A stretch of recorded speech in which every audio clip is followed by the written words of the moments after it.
let's go ahead and get started. So welcome to the July 2022 WiVLA member meeting. I'm excited to have you all here.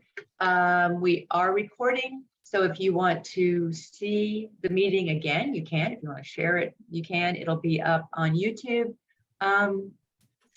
Oh, probably sometime after the tea party. I've got a busy week, so by Monday I'll have it shared on the member group page in Facebook.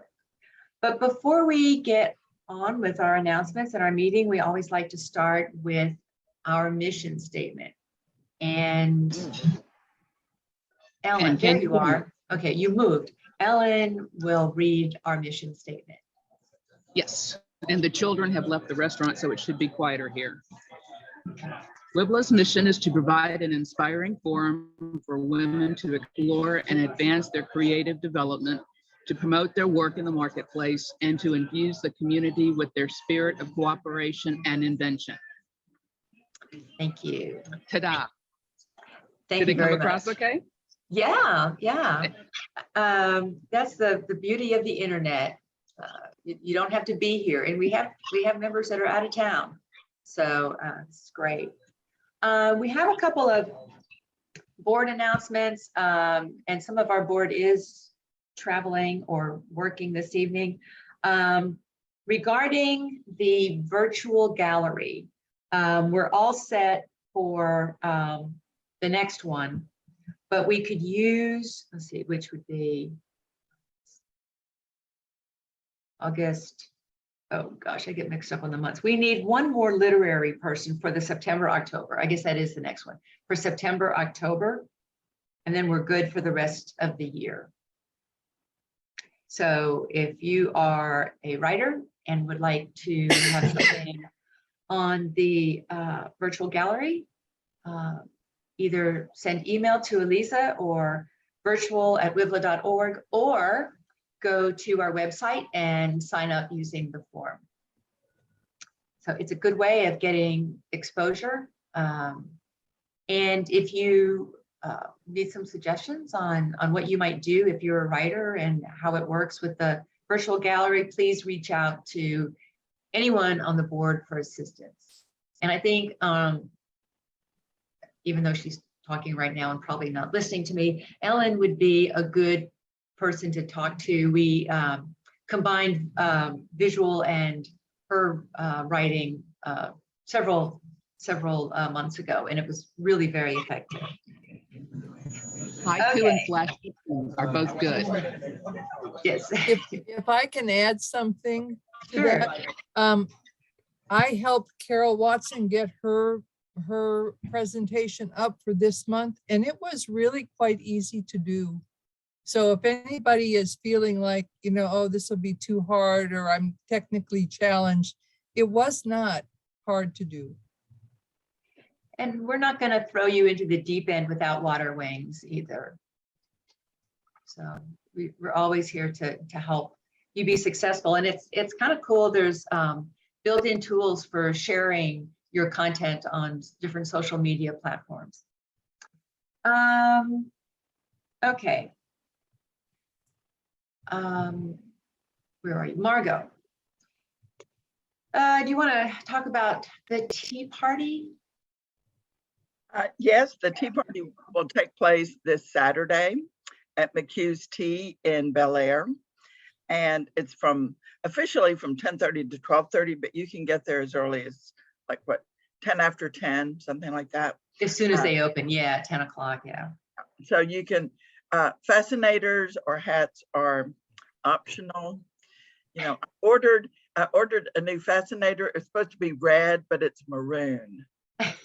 The only other hat I have is a pirate's hat, so I don't think that would be very appropriate for a tea. Anyway, so it's gonna be great fun, and of course you can just go to the WiVLA calendar and sign up there. So it's $25 for members and $45 for non-members. Is that right? Yeah, WiVLA's picking up the gratuity for everyone, and the $20 and the gratuity for members. So I'm having lunch there tomorrow, and I'll be paying $45 for my lunch. So it is a heck of a deal that we're offering WiVLA members, and it'll be fun. And Elizabeth, you'll be a member, so if you want to join us for morning tea, Thank you. you could probably work a scene into your next play. There Oh, you there's go. No better tea scene than Gwendolyn and Cecily and the importance of being earnest. Oh, yeah, well, I don't know if we would live up to that. Who knows? So Rosario mentioned the collaboration. We've extended the date that you can sign up to participate until mid-August. Now, this doesn't change the date when you have to be finished.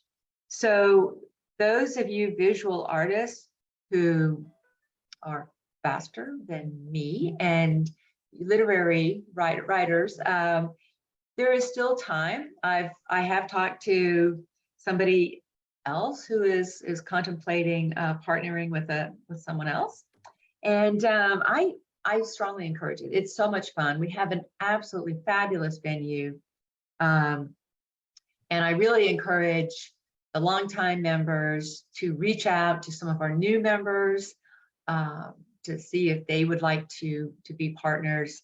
I know when I was a new member, I was kind of apprehensive about the whole thing, and was really glad to be able to participate.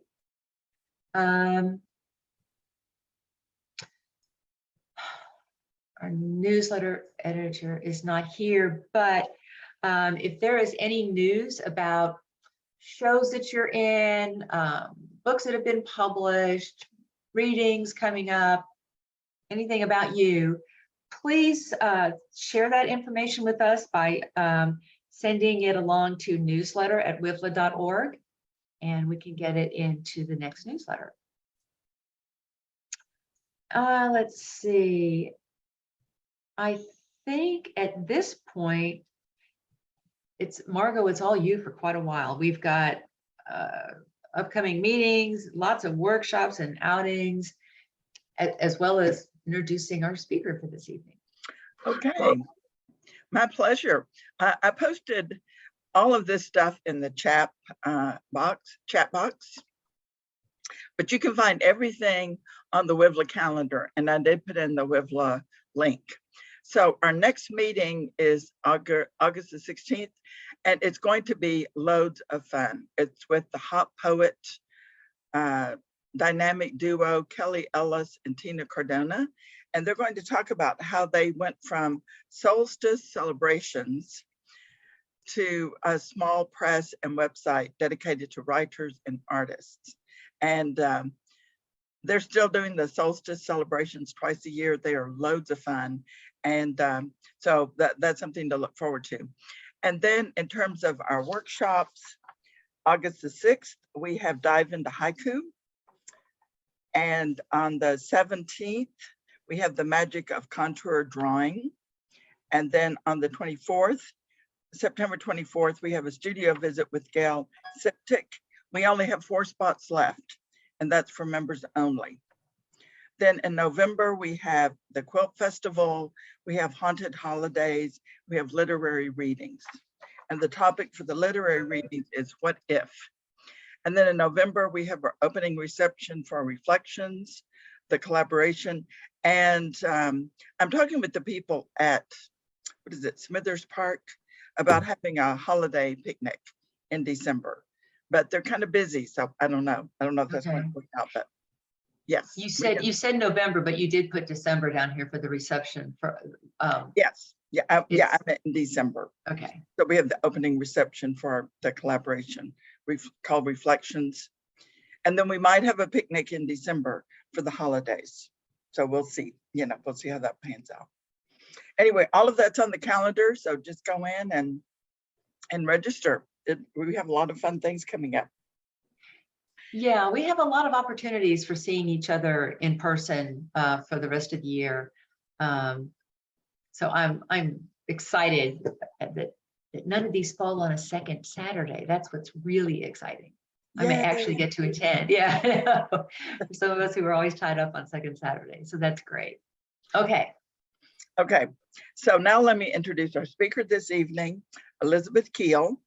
And she is a Houstonian actress, director, teacher, novelist, and playwright. She is a proud member of the Rec Room Writers Group, a resident playwright and literary manager for Mildred's Umbrella Theater Company, the artistic and community engagement administrator at Stages, a teaching artist at Grackle and Grackle, and a two-time alumna of the University of Houston School of Theater and Drama. The upcoming projects may be found at her website, and she's going to share that with us. And her career has focused on collaborative theatrical world building, particularly in the realms of fantasy, sci-fi, and comedic writing. I met Elizabeth in a storytelling class at Grackle and Grackle last fall, and I was delighted by her talent and humor and humanity and kindness. Now, take it away, Elizabeth. Hello, y'all. Thank you so much for having me. It's very easy to come and hang out with art and word nerds like me. So thank you for having me. Let me pop up my beautiful pink slideshow. I feel like if we gotta do slides, let's make them colorful here in this post-pandemic world of ours. I just want to say at the outset that I really was so honored to be invited to join this. Art making can be a lonely business, and I use like the capital A art to encompass all all the branches that are represented in this squad here. So I admire your intersectionality. Please feel free to translate, as I'm sure you do from guest to guest. When I'm saying plot, you may be thinking about your sculpture that you're welding.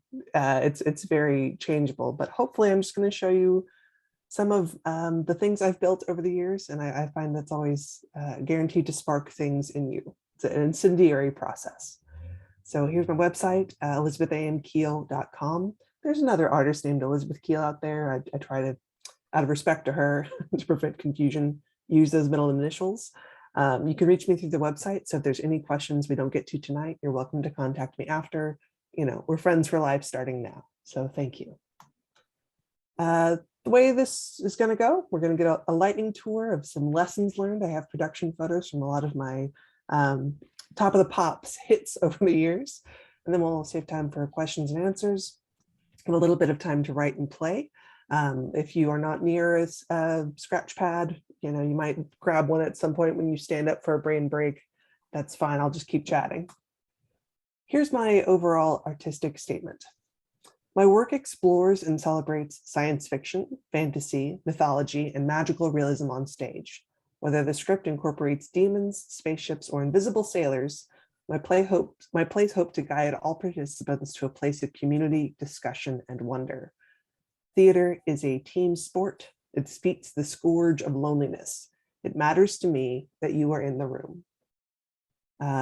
Those of you that are writers, it's such a good challenge to try to write a synopsis of one of your works, right? It's why do you do what you do? I could go on for days and days. So trying to put it into a nutshell, for me, I love that theater is a place of community and a place of spending time with friends. As Margot mentioned, I'm part of the Rec Room Writers Group, and I include my friends here because none of us are doing this in a void.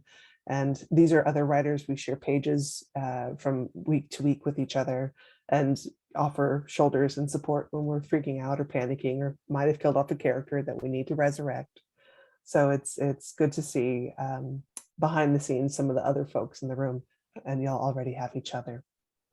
So let's start with some of the originals that I've written. These are from scratch, made them up. We'll get to some other kinds of plays later on. This is my first successful professional production. It was a play called Going Dark. The premise is that there are empathologists, which was a word I made up when I was 22 and wore even thicker eyeliner. Empathologists are people who work with strong emotions to heal others. It's a world exactly like our own, geographically the same. We still have America and France, and the same history that led us to here and now. But there are people who specialize in different emotions. Women tend to manifest the darker emotions, so rage, hatred, fear, paranoia, anxiety, and men, the lighter emotions like love and hope and joy. And there's questions in the script about like, why did the men get the light stuff? It's because the women are stronger. Women have a higher pain threshold and they can handle this darkness. They can be trusted with it. So the ability to use these emotions manifests at puberty. So we have two older teachers training two younger students as they start to get these, it's fair to say, X-Men-like powers. One of the fun things about the show is that it's implied the audience can't see these emotions flying around, but the empathologists can. It's possible for them to form an orb, like a floating sphere of joy, and send it to someone who reacts physically and then starts to like laugh maniacally. So it really made form from these strong feelings. I was a very tempestuous teenager. I listened to a lot of Evanescence. If there's anybody that joke reads for, I was full of feelings and I didn't always know what to do with them. I felt like sometimes they were literally just going to bust out of me. So this play was a drama that let that happen. One of my favorite anecdotes from this is after one of the shows, which was done in a tiny little black box theater that didn't hold 50 people, I had a woman ask me how we managed to make the colors happen, because they described these orbs as being like bright blue, purple, green, red. And she said that when you threw it, I saw it. And I promise you, there was nothing there. It was just the actors throwing and reacting. We would have whole rehearsals of choreography for throwing these invisible things around. But her imagination was so engaged that she thought she had seen the colors go by, which was a big feather in my cap. Here's my second play. It's called Gambrels of the Sky. This is very much a learning curve play. Before we got started today, some of you mentioned that you have grandchildren or children in your lives. And if you've ever had a kid tell you about a dream they've had, that was my experience in writing this play as a young writer. You know, it's sort of, okay, so this is happening, and then this is happening, and then this. I didn't really know what structure was yet, but I think there was a nugget of a good idea in there. I started out as a Catholic, a member of the Catholic Church. I was, you know, a little girl in pigtails and plaid skirts, and I was always bothered by the concept that when Eve was first kicked out of Eden, and Cain and Abel, like, who did Cain and Abel marry? If Adam and Eve were parents, Cain kills Abel. Like, who is Cain getting with, if not Eve? Like, where are these other people? And the nuns were like, well, there were other people there, but don't worry about it. And I was like, what other people? Wait, I do not understand. And they were like, please go sit down. You're scaring the others. So it bothered me for years and years and years until I became a sci-fi playwright. And I set up a world with alternate dimensions where after Eden was shut down, Eve and Adam split off and went into different dimensions and traveled because they had had the fruit of knowledge from the tree of knowledge. And so they knew how to world hop from world to world. And so this is some of the glimpses of that. You can see a snake-like creature there on the right. The Psychic Palace. This was a really fun rom-com. Both characters are psychic, which led to some really fun bits with the audience, because they would be in the middle of arguing, and then one of the couple with the man and the woman would turn and look at the phone, and the other one would turn and look at the phone, and they would fight for the phone, and then the phone would ring.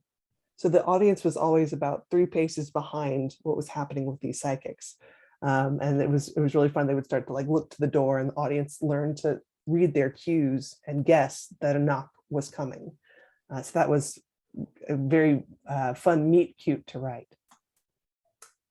Deborah. This was based in reality. Again, I was bothered. Most of my good story ideas come from being bothered in history class when I heard about Deborah Sampson. If you haven't ever heard of her, give her a Google. She's incredible. She was a really tall and strong woman who fought in the American Revolution disguised as a man. And when she was found out, she was not killed or imprisoned, which would have been her fate had her men not stood up for her. She was tall enough at that time to be able to load a musket. And I'm 6'2". It's hard to tell on Zoom, but that caught my eye. Because she was so tall, she could load those old-fashioned guns, and she was actually an elite sniper shooter, which I thought was fascinating. She was friends with Paul Revere.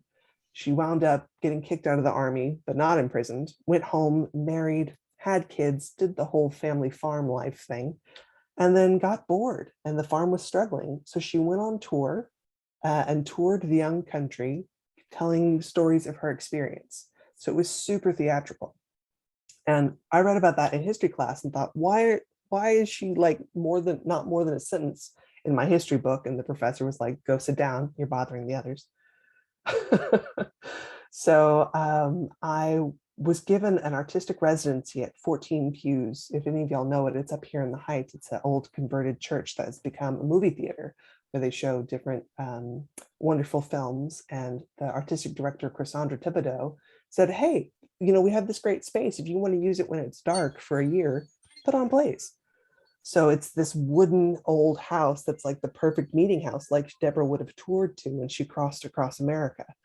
So I went to Boston and drove all around the little small towns. They're all very close together, and interviewed actually one of her descendants who is still alive about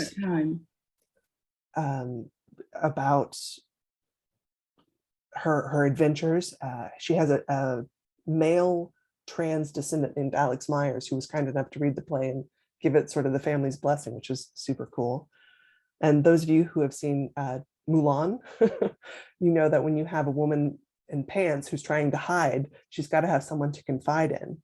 The real Deborah would not have had someone, because that would have totally found her out. I gave her an invisible British sailor named Hannah Snell, who was born a generation earlier than her and would have been very famous and popular in chapter books at the time that Deborah was coming up. So she has an invisible best friend, which I alluded to in my artistic statement. On the right, you can see the show was done a second time after 14 Pews. It was done over in Florida. And it was fascinating because I was not a part of the process at all. One of the cool things about writing plays is that you have different casts. And so I have a Deborah on the left and a Deborah on the right, and I've learned a lot from both of them. And they each provided an entirely different energy, an entirely different approach to the story. Even just what words they stressed or didn't stress could change the meaning. So that was a very useful play of mine to learn from.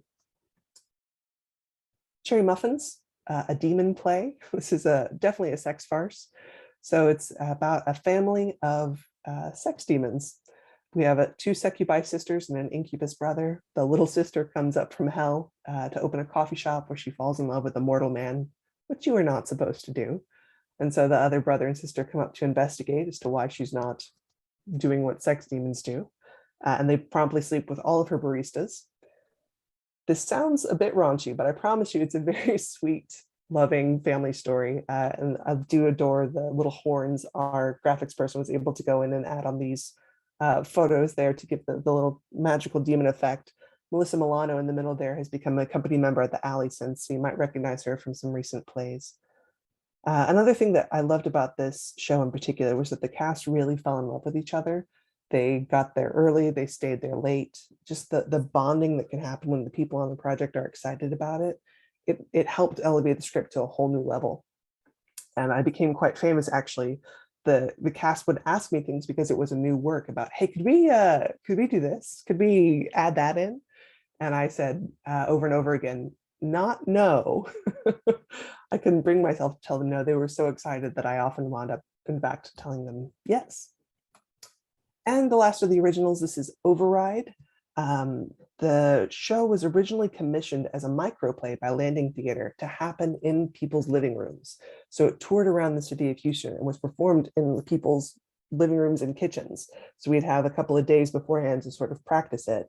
And it was an hour-long show. The premise is Louise and Grav are two inventors at the Academy of Invention. And Louise has been building a final project of a helmet that allows you to experience human touch, but not just the feel of a hand on a cheek, but the thought behind it of like when your mom is worried if you have a fever and she's really proud of you, the difference in those two touches, that's how subtle and sensitive the helmet is. So the show was well received. It happened here. It was an hour long. And the feedback I got from everyone was that they wanted more of the world. So excuse me, I ended up writing a second and a third act with the help of a theater up in Vermont, and it was expanded into a full-length play. So I got to like go back and revisit the story and add more to it.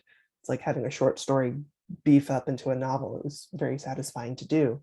The full-length version has not yet had its world premiere, so I'm on the hunt to find a home for someone to do the full thing in a theater and not in someone's home. Whew. Okay. Thanks, y'all. This is fun. Up next, we have adaptations.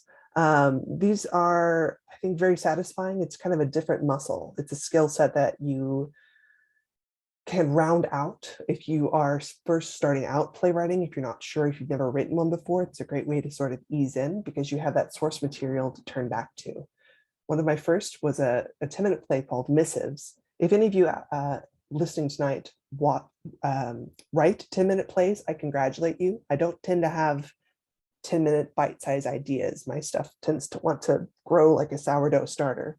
But this is probably the one good one I've managed to write. It was inspired by a Bantu myth. In the original, the beings, the lords of the world, say, okay, everybody, we're all here. I've created everything. It's beautiful. Chameleon, go and tell the humans that I've decided to not let anyone die. They can all just stay alive with their grandkids and great-grandkids and great-grandkids, and it'll be just a big party on Earth. And the chameleon's like, sure thing, boss, starts heading off to tell the humans. And then God realizes humans will keep making more of themselves. This could be a problem. Lizard, you're fast. Quick, run ahead and tell the humans that there will be death at the end of your life. You're going to die, but new babies will be born and we'll see each other again in heaven. But death is going to be a thing. And so Lizard takes running off, beats the chameleon, gets there first, gives the partying humans all the bad news, and then the chameleon shows up. What's going on, guys? That's the original Bantu legend. I rewrote it with humans, and instead of chameleon and lizard, my characters are named Cam and Liz, and they're each carrying a letter that has this news to give to the new humans. It's a very fun little play. It's been done in Tokyo, which was really cool. I got to like watch my play at 5 a.m. and in the future it was happening a day later because of the timeline. So that was worth the coffee to see and hear that somewhere else across the world. Ariadne is my retelling of the myth of the Minotaur from Greek mythology set in space. The costume on the left there was a spacesuit that was made for me in Chicago. It's apparently was super comfortable neoprene, sort of like the material koozies are made out of for cold drinks. And the actress didn't really want to give it back or take it off. It was very comfortable to wear. This was, again, a case of something bothering me. This was written in the heart of the Me Too era and all that breaking news. I had a lot of anger. So I turned to playwriting and tried to channel it into something else. So the show was originally titled Corona, because in the legend of Ariadne and Theseus, Ariadne is turned into a goddess by Dionysus and given a crown of stars called the Corona Borealis. But in March of 2020, when this was being workshopped, Corona was just kicking off and it was a really terrible title. So I've since changed that to Ariadne, like you do. A fun story about this show, it was done in Chicago when I was not present. And I flew up with some friends to see it. And there's a spaceship with a monster on board, the Minotaur, that you only see come out in the darkness. And in the script itself, it says the monster can only appear when it's pitch black on stage. So I'm sitting there, we get to a moment when the monster is supposed to emerge and it's not getting dark.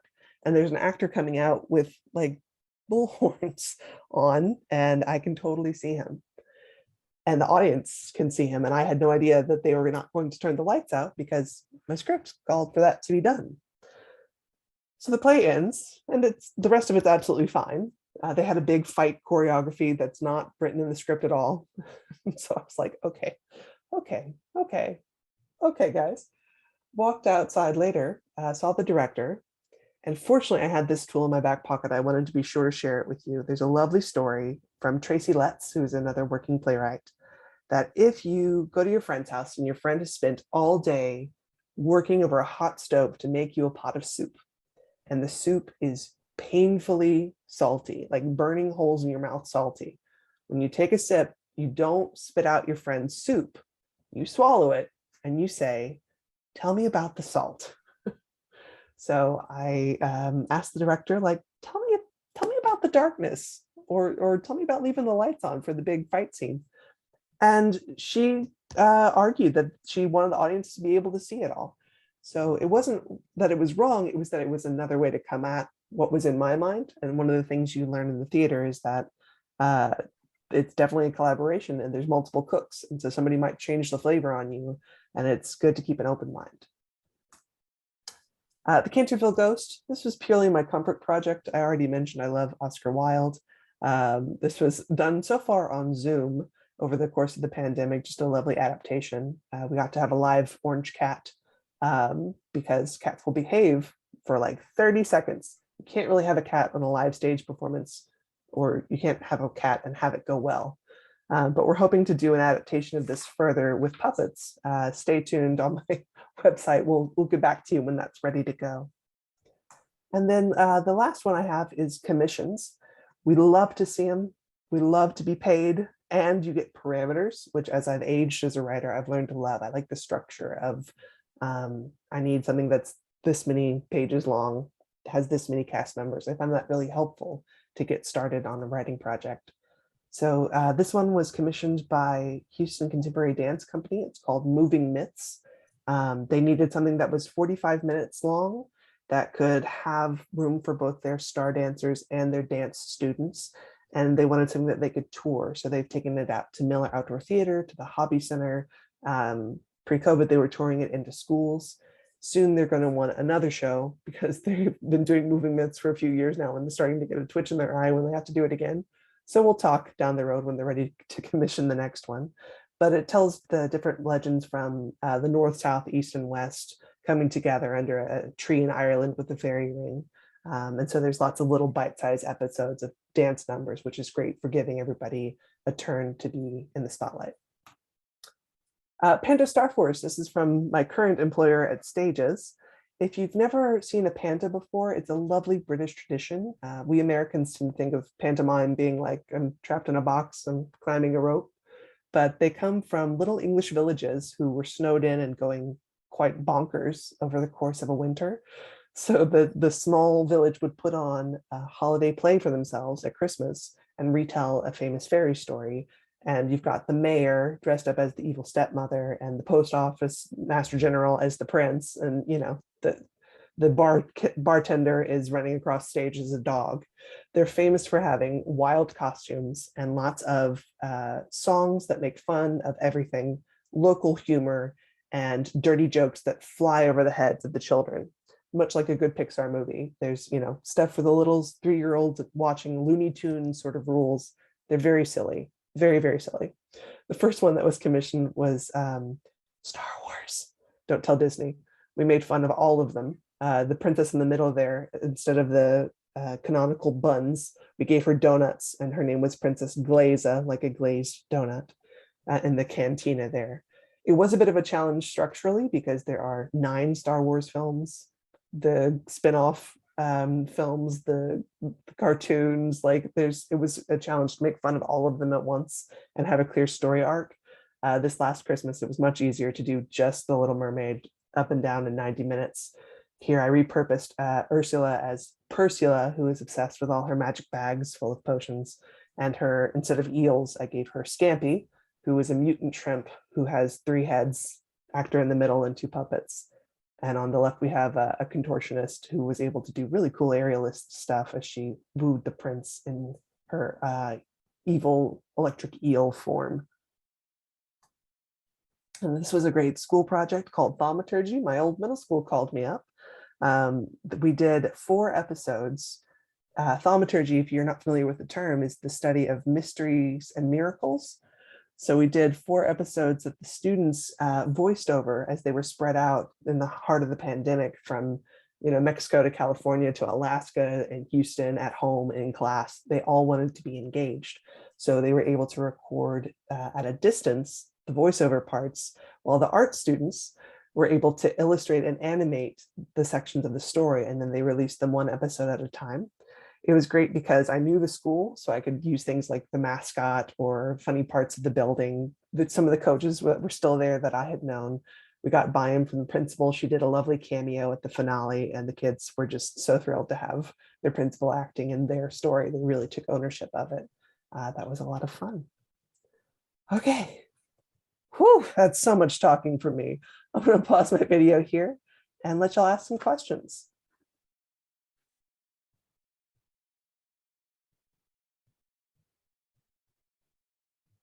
Keep in mind, y'all are probably on mute. And I did mute a couple people during her talk. So I'm curious, you said, this is Melody, you said that you find the commissions easier. I would think that they would be even more challenging. I mean, is it somebody else's idea as well? I mean, how much do they give you?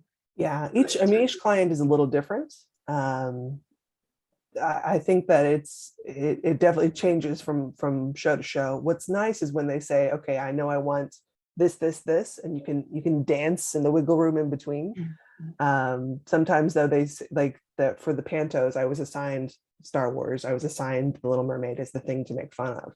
So that was given to me. They didn't say like, which fairy tale do you want? Because they've been doing them for 15 years. They have a checklist that they're working their way through. Do you ever feel like you find it easier the more you like the more constrictions you're given, or like parameters you're given, or the less parameters? Yeah, sometimes Cherry Muffins, my play with the demons, sex demons, that play was magic. I just sat down and like, oh, I have an idea. Ba-doop, boop, ba-doop, boop. Done. I have been chasing that high ever since.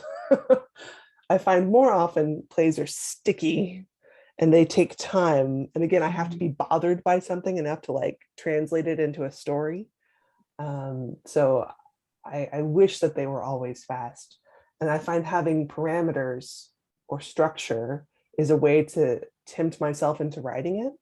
Those of you that have done writing classes before, if you have a fun prompt that completely switches you to another side of your brain, I find that's very helpful. Like if you're stuck on a character, one of the exercises I've always loved is to write a grocery list for them.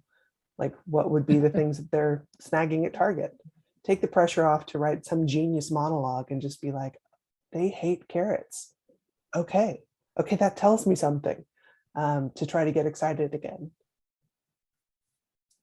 Well, I want to ask about like your Minotaur you pictured it in the dark, and then you go to see your play and somebody has changed something that you specifically said.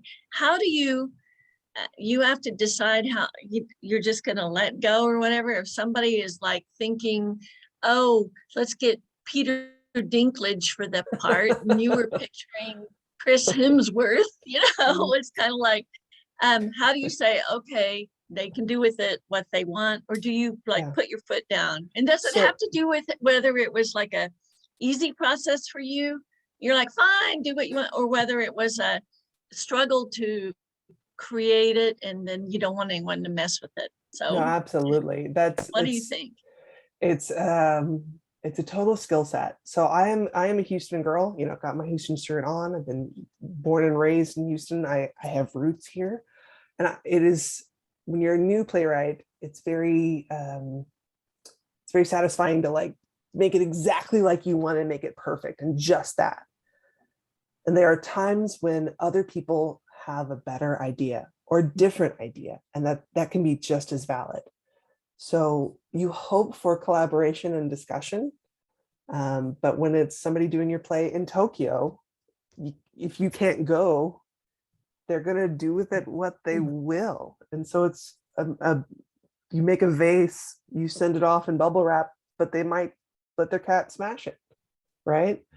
It's not what you want, but it happens, and that's okay. Or they might add a gold streak, right? Kintsugi sort of street right down the middle, and maybe that's better than what you had. So it's letting go and being open to it. Did I want them to change it? Yes, but by the time I had seen it, they had been running for weeks, and so there wasn't a point, right? It was sort of like, well, thank you. And I went back and like double checked the language in the script to make sure that it was clearer that that's what's happening. For some writers who are who have an agent, who have, you know, they've been based in New York, like my mentor Edward Albee, he had very tight control over his shows, down to the point of where like you cannot cast women in the Zoo Story, although women could totally do those roles. And I say that with love, and Edward has gone on to Playwright Heaven. Yeah. Get over it, women could play those parts. But it was important to him, and he has an airtight contract so that if you try to book one of those plays and you do it wrong, his estate will come shut you down. This is Kay. I'm glad you brought that up. In his class, I know he spent 3 classes on what should be in your contract. Right. He was very possessive and adamant about his works. Not all of us are that way, and I like what you've said about the collaborative nature of being a playwright and working with theater groups. I also know you act. I So do. you want to talk a little bit about how acting informs your writing? And Yeah, thank you, Kay. I did start off as an actor, and again, I'm 6'2", and I was a very, you know, when I was 15, I was playing 40-year-olds. I'm still playing queens and gods. It's aliens. It's my specialty. Computers, often I play computers. I don't know what that's about. But I was keenly aware of plays where, you know, your one line is "message for you, governor," and, you know, you bring an envelope on a silver tray, and then you go and you sit backstage for 2 hours. And I always thought, oh, that's no fun. That's no fair. So it's very important to me as a writer that every role has a moment where that actor is having the time of their ding dang life. They get to, you know, have a big explosion, have a big kiss, have a flamenco dance number, like have a killer joke that really buttons the scene, something that makes it worth coming to play. And I think that, you know, having that in every script is important to each person. So that that joy should be infectious. Like it should be something you look forward to doing. Even if you're going to go through something serious, like being chased by a monster on a spaceship, or trying to learn to control your emotions, like my play Going Dark. It's a big ask. Like it was physically very taxing to have all those huge emotions every night. The lead heroine, her main emotional power was anger. Which I did struggle with as a teen. You know, I did kickboxing. Like I had daddy issues, y'all. Like I had to work through them. And so having my actress go through that, there's now a lovely push in the industry for intimacy coaching and taking care of our actors so that they can do this night after night after night. So I try to be aware when I'm writing scenes that I'm giving them a chance to build up, a chance to cool down. If you have a character, you know, cry their eyes out in a scene, give them the next scene off stage. Let that actor breathe and don't put them back on stage like fine and ready to go in the next moment. That's a huge ask. Those of you that I'm just assuming because y'all are readers, the Anne of Green Gables television remake. I love Anne of Green Gables. In the new Netflix series, that poor actress is face melting sobbing in every episode. I had to stop watching because I was like, you're putting her through hell. Gilbert is cute, but it's not worth it. Let's take it easy, back off, be human. So thank you. Good question. Thank you. Do you find that some of your commissioned work, they will say, okay, we have this actor and this actor and this actor. So go to town, because and these are maybe people you know, or do you ever have that as an inspiration, the people who will be playing the parts? So I have a secret mental cast anytime I write. Whether or not I can get Peter Dinklage, I would love to do. If you know him, have his people call my people. I would love to do a show with him. But I find it's easier to have either celebrities or folks I know on like a vision board than to write to a void. So I'll mentally cast it and then I can use that to work. I will also shamelessly create, I have a lot of whimsical things near my desk. Like I've got a little unicorn and I've got a dragon. And I will, like, on shows where I have a lot of scenes together with, like, there's 10 people on stage, I might like move them so I can see who still needs to enter and exit, or track where costume changes are happening, always to the great amusement of the cat, who immediately wants to get at my toys. But I like having a physical visual representation of what you're doing to people, because it's hard to keep track sometimes just mentally. And it's fun. It's fun to celebrity cast.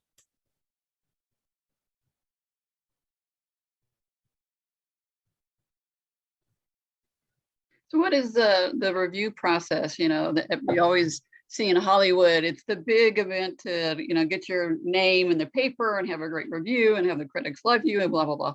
So what has been your experience with that side of the art? Yeah. Oh, well, we're in Houston, and Houston doesn't have that many theater critics. There's only a small handful. And so as budgets have been cut left and right, we're down to like the Chronicle and the Press, maybe Broadway World, maybe a couple of bloggers like online.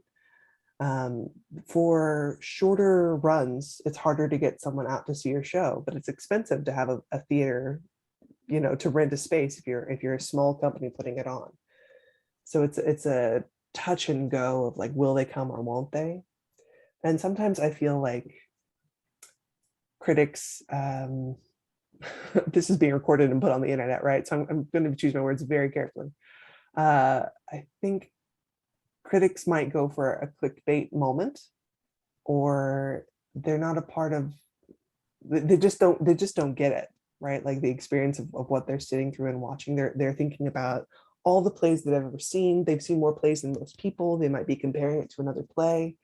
One of my biggest pet peeves in the world is when a critic like gives a synopsis of the whole story in the review, like ruins the ending. I've had that happen before. I'm like, did you have to put the ending in there, bud? Is that necessary? But it is lovely when you get a critic or a reviewer who does get what you're doing, who does frame it so that somebody who hasn't had a chance to come see it yet wants to and feels like, oh, I don't want to miss that. I want to be a part of that. That's a huge help.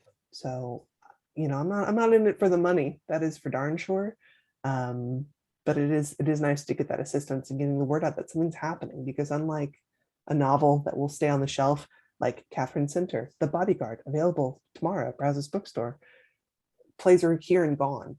Like they will go up and go down, and if you missed it, you missed it. So critics can serve a lovely purpose in getting butts and seats.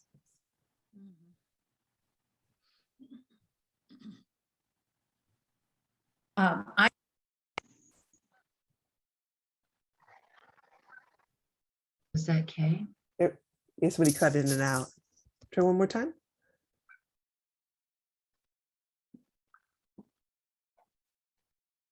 It looks like Kay is talking, but we can't. Yeah, she might not know she's muted. No, she's not muted. Kay, are you talking? We can't hear you. And maybe if you can drop it in the chat. Oh no, we were doing so good. Now the Gremlins. Well, it looks like there's some opportunity for budding critics. I'm just, Yes. It's so easy to have a blog, y'all. Just putting that out there.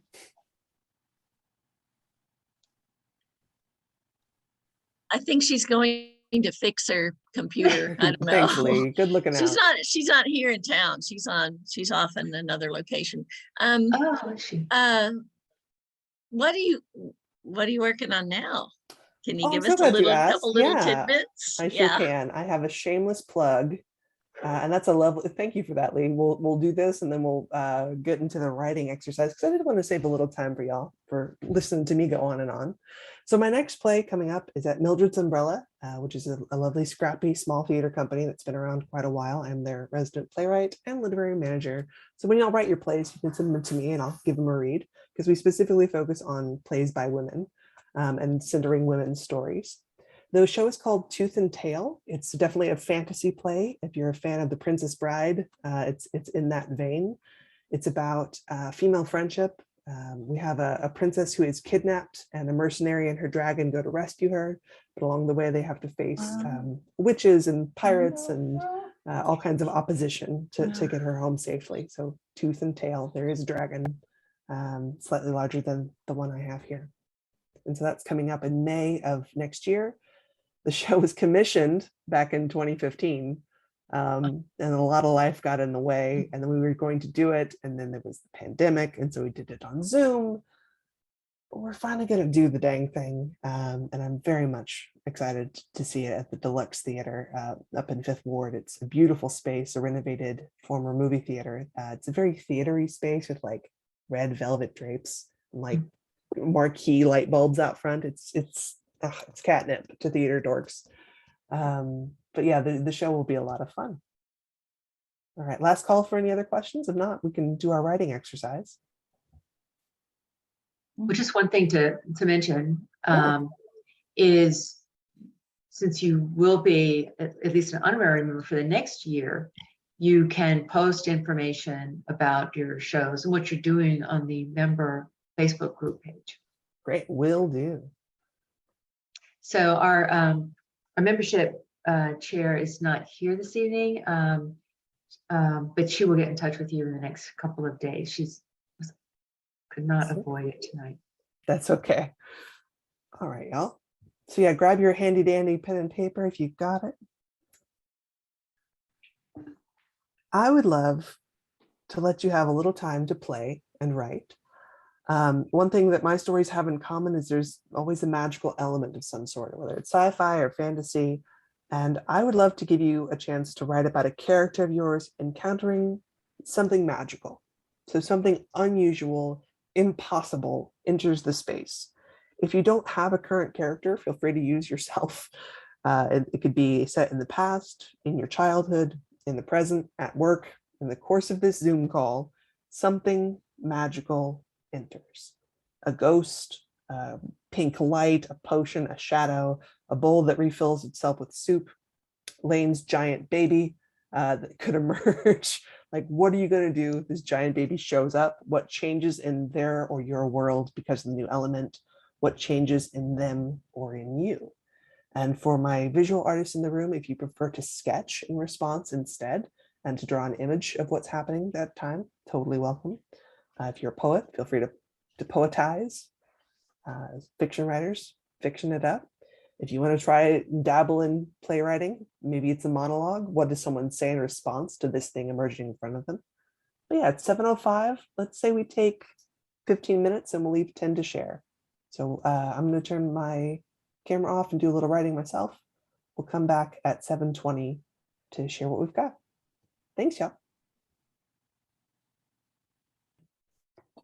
All right, y'all, shake it out. This is great. You know, you've wandered in from different parts of the world. Some of you were at work, some of you were at home, you know, chasing grandkids, growing new leg bones. It's been a wild day. Thank you for the gift of sitting and having a little bit of time to just do something wild. Who would love to share? I would like to share. I don't think you can tell. This is an unknown creature, and she's holding a baby in view of Lane's new grandson, and she's got on cowboy boots, and she's surfing she's on a surfboard, and it's kind of like, well, why not? So, Boo. I don't know if you can see her or not. Yeah, I spotlighted it for everyone. Lillian, that's how children's books are made. Enjoy your millions, like Right. Sell it to Disney, get the kids' cartoon spinoff. Okay. Beautiful. All right. That was great, Lillian. Yeah, Margot. Okay, I'll share. The ground was as hard as concrete, not the pretty painted concrete that some folks had in their homes. This concrete extended as far as one could see. It was rough, sharp-edged. Dust billowed as she stomped to the former garden, what was once their source of fruits and vegetables.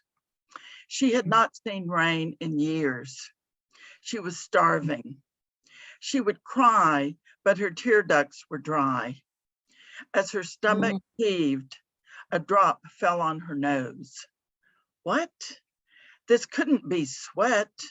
People stopped sweating long ago. It was water. She peered into the sepia sky. There above her was a black cloud. She swayed and the cloud followed her. She lifted her hands as if to grab the cloud, pull it down and squeeze the moisture out. She gulped the fresh cloud beverage. The sky juice soaked her hair. This fresh life-giving power was hers. Now she must learn the dance of rainmaking. So some of us attended theatrical writing class and found out what some of our members could do in 8 minutes. So some of y'all might have been surprised what she just read, but that's pure Margot.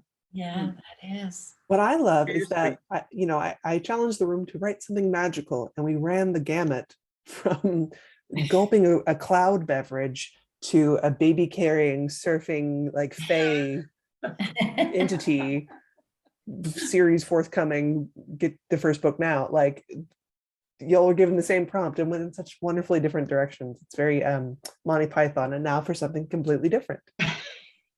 Would someone else like to go? Yeah, yeah. Okay, I'm going to challenge you for, I had never heard of this before, but there's a tree called the Pride, the Tree of Heaven or something. And you have to read all of the things about it and all of the terrible things it can do. And it does exist.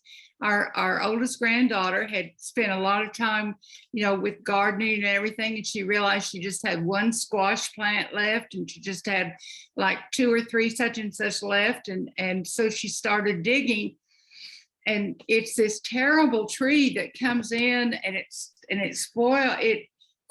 crowds out everything. And I thought, what a great science fiction, you could have it come out of the good. And if you see it, you have within so many seconds to paint it with this stuff to get rid of it. And and it's called the Tree of Heaven. It's like, how ridiculous is that? So I'm expecting for you to have a play to come. I'm married to a puppeteer, so I could see like some cool vine work happening. Oh, yeah. I found it while you were chatting and put it in the link. Be horrified at your leisure afterwards, y'all, with the magic of nature. Right.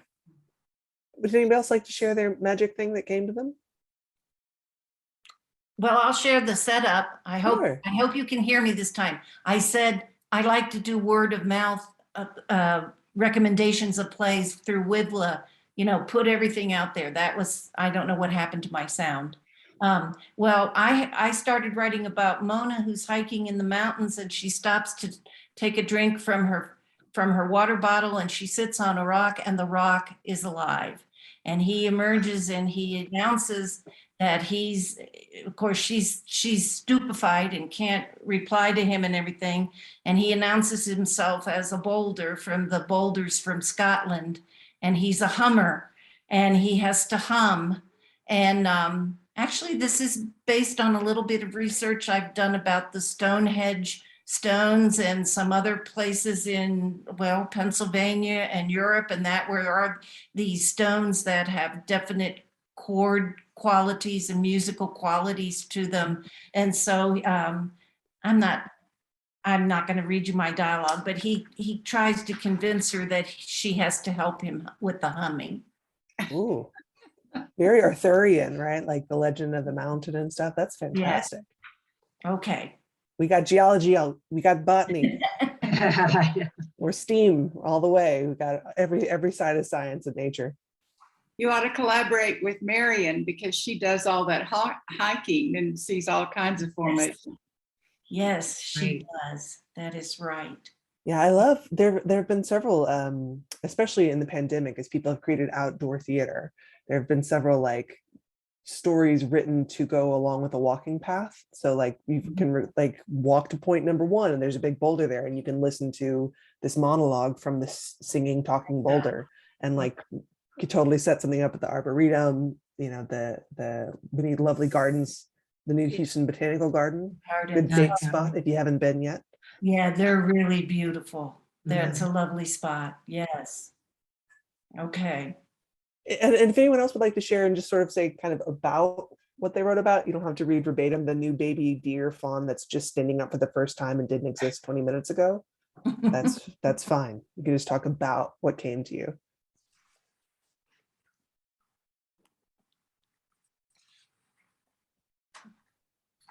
No pressure.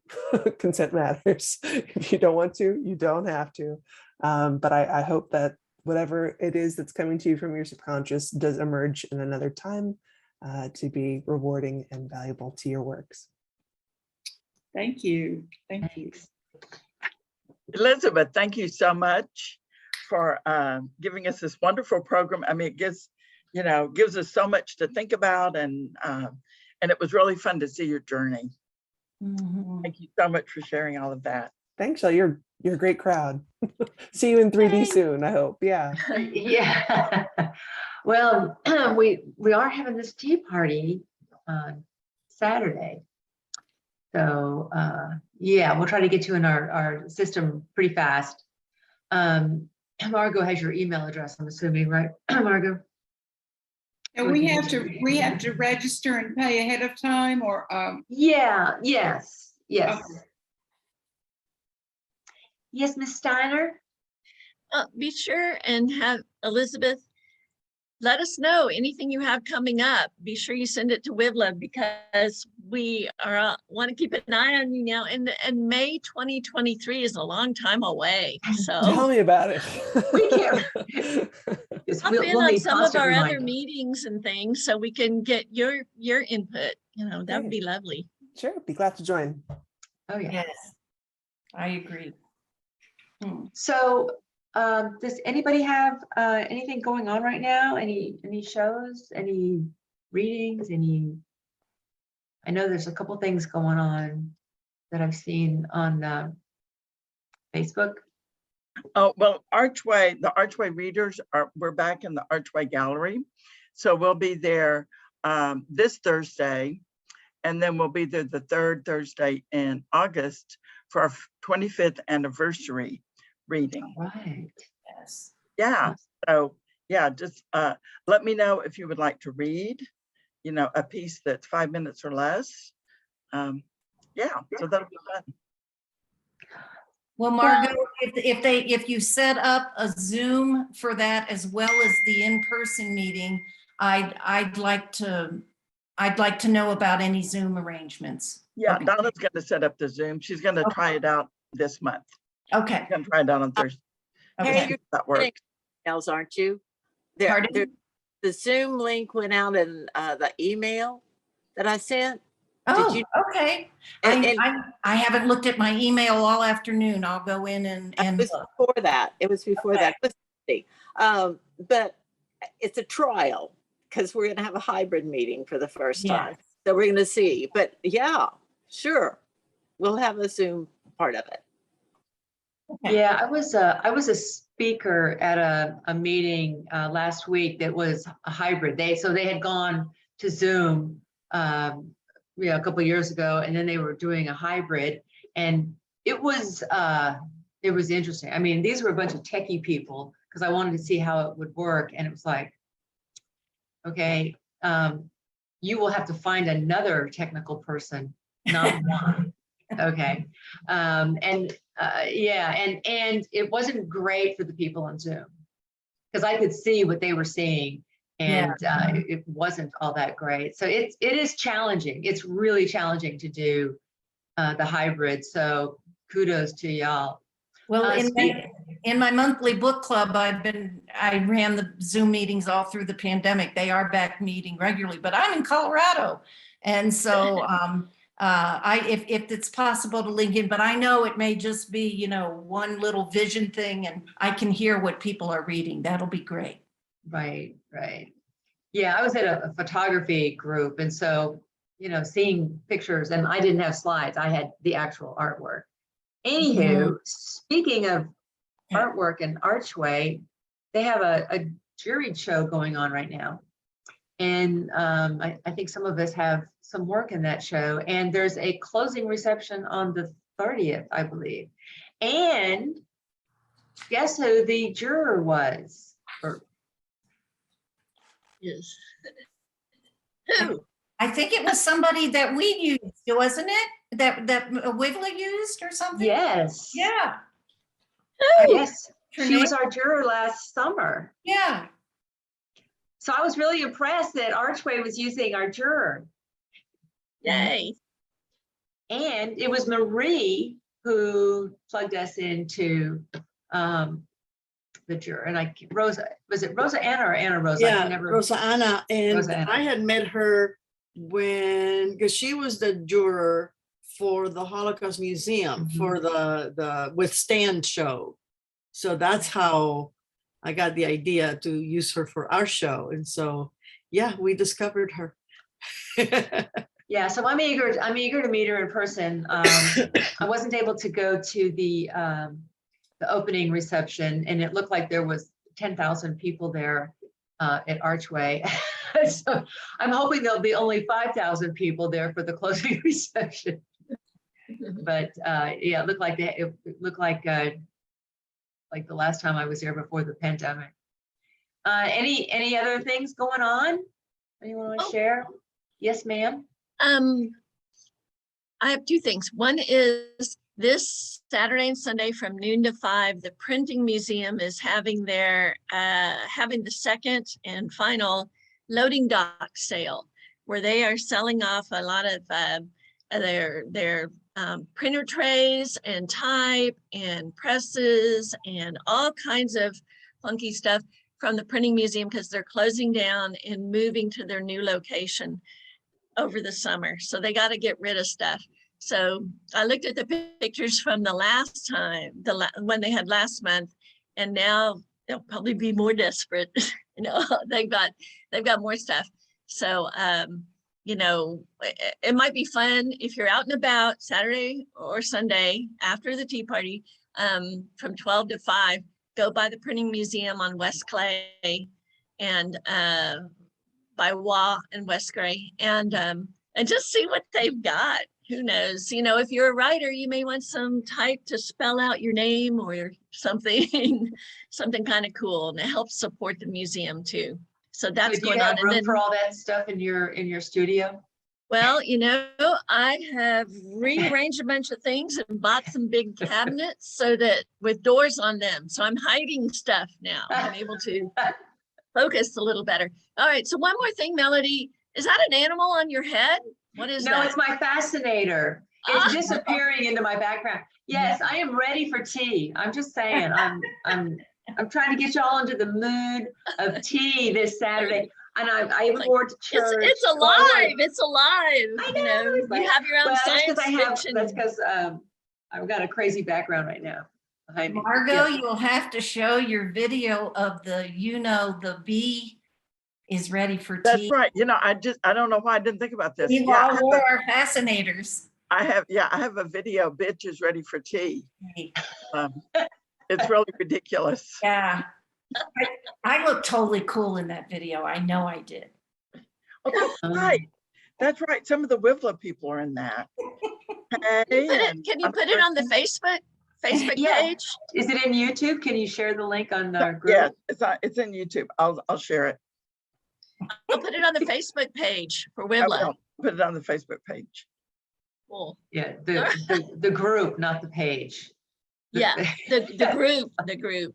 Yes. Yeah, not the member page, right? The other one. No, No, the member members group only. page. The member Members group only. page. Okay. I'm not saying that the group going to get together for tea is bitchy, but you know, it is a cute thing. The bitch is ready for tea. But I'm not saying that. No. Yeah, I'd like to see that. Okay. That's a happy note. Okay. Yeah. Okay, so if no other announcements? Okay, well, Elizabeth, thank you for just a delightful evening. And I just found everything that you've done so interesting, and I learned a lot about playwriting. I Good. had Well, thank no you. idea about commissions, first of all. So yeah, it was very educational for me. And Great. I'm just in awe of people who can just come up with something out of nothing like that. Well, All right, thanks, y'all. so ladies, have a wonderful evening. I would just love to see you on Saturday. There's still time to sign up. The deadline for signing up really should be maybe Friday, sometime Friday. Please don't sign up on Saturday, but you have to pay in advance to go. If you show up at the door, want to pay, it'll probably be a little difficult, although I'll probably take your money. Okay, y'all y'all have a great evening, and I will see you later. Thanks, Elizabeth. Bye. Thanks. Thanks. Bye-bye.